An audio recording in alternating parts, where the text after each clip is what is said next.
Tu m'entends? Ouais. Bon, les fonds, il faut arrêter par contre. Les gens, ils trouvent que c'est moche. Avec tes cheveux, c'est dégueulasse. Ça rend l'émission crado. Donc, Non mais je te jure, c'est une vraie plus-value, moi j'y crois à fond. Hein. non, on va pas mettre des fonds pour mettre des fonds. On va mettre du fond. C'est ça que les gens, ils veulent.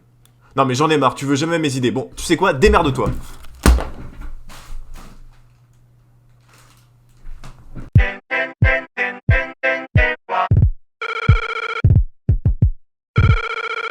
Donc on est reparti pour un mois de confinement.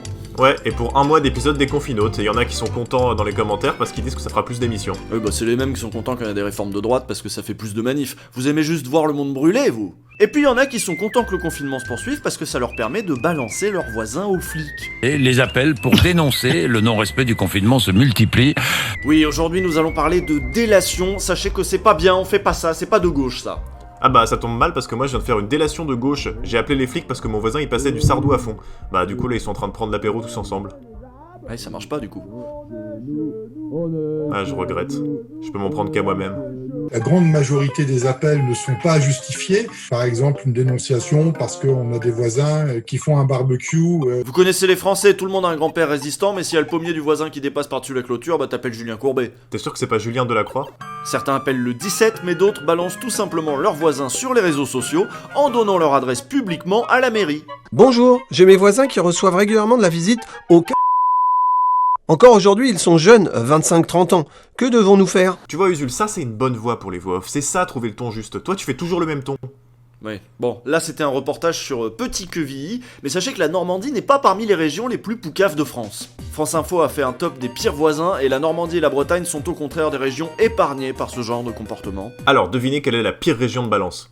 Alors moi au début j'avais pensé à la région PACA parce qu'il y a Nice, et Nice, bon on sait ce que c'est, hein, c'est les rapatriés d'Algérie, les petites vieilles peroxydées avec des petits chiens, les vieilles qui votent Sarkozy là, vous voyez. Je sais, je connais bien, je les ai vus dans Quotidien, c'est Yann Barthès qui l'a dit. Alors ça c'est une bonne piste. En 2018, Christian Estrosi avait lancé une appli pour filmer les délits. Les images étaient direct envoyées à la police. Ça s'appelait Reporty. Ouais, alors moi j'aurais proposé Vichy 2000, Poukavox ou Icolabo. Ça avait fait polémique à l'époque. Les Niçois étaient divisés entre les gens de droite qui trouvaient ça très bien et les gens de gauche qui étaient habillés n'importe comment. Ça va peut-être plus encourager à la délation, à l'observation des autres. L'épilogue, c'est que la CNIL leur a mis un gros stop. Mais du coup la région PACA, ils sont hauts dans le classement des balances? Bah on n'a pas les chiffres, mais on va dire que oui. Alors, comme la Normandie et la Bretagne, la Réunion et Mayotte font figure d'exception.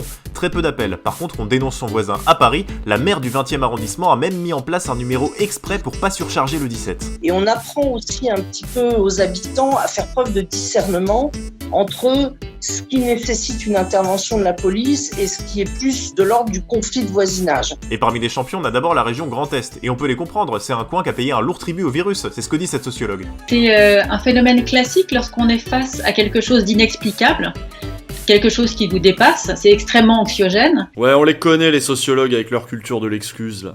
Et puis il y a Bordeaux, où les appels au 17 pour dénoncer son voisin constituent 90% des appels après 16 heures. Putain de bourgeois de Bordeaux, vous êtes les pires, vous méritez même pas Philippe Poutou. Quand il sera maire, on va mettre en place une ligne pour dénoncer ceux qui ont des voitures trop chères et des résidences secondaires à Arcachon. Là, ça va être de la délation civique. Bonjour, monsieur le maire de Bordeaux. Mon voisin de droite cadre supérieur a embauché une aide à domicile non déclarée. Puis-je le dénoncer pour l'envoyer en prison comme Balkany? Merci. C'est les lacs du Connemara que j'entends au-dessus de toi là? Pire, c'est le remix techno des lacs du Connemara. Ah bah tu vois, t'as appris une leçon aujourd'hui. Qui trop dénonce, finit dans les ronces.